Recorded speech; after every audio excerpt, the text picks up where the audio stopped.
Gen Z से सीधा सीधा देश के युवाओं से सीधा सीधा पूछना है कि ऐसे ही चलेगा या कुछ करना है।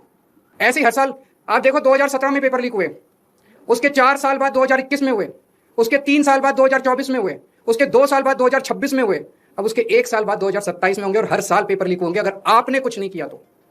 अगर नेपाल का और बांग्लादेश का जेनजी सड़कों पर उतर के अपने देश की सरकारों को बदल सकता है तो हमारे देश का जेनजी पेपर लीक करने वाले मंत्रियों को जेल नहीं भेज सकता है। मुझे अपने देश के जेनजी पे पूरा भरोसा है। ये देश आपका है। इस देश के नेताओं को इस देश में कोई इंटरेस्ट नहीं है। अगर एक के बाद एक 10 साल नीट के पेपर लीक हो रहे हैं तो पैसा सबसे टॉप पे पहुंच रहा है, सबसे टॉप पे। ऐसे ही पेपर लीक नहीं हो जाते, नीट के जैसे पेपर ऐसे लीक नहीं हो जाते, पैसा सबसे टॉप पे पहुंच रहा है। तो जब आप सिस्टम की बात करते हैं तो आप उस टॉप को बचा रहे हैं, अनजाने में बचा रहे हैं। मैं जानता हूं आपकी मंशा नहीं है, लेकिन अनजाने में उस टॉप ये सिस्टम कोई इमेजिनरी नहीं होता, फिक्शन नहीं होता, सिस्टम हवा में नहीं होता, सिस्टम के पीछे लोग हैं। सीधे आरोप लगाइए जो इस खेल के अंदर शामिल है उनको जेल में भेजिए, सड़कों पे उतरिए, आंदोलन कीजिए और इस घिनौने खेल को बंद कीजिए।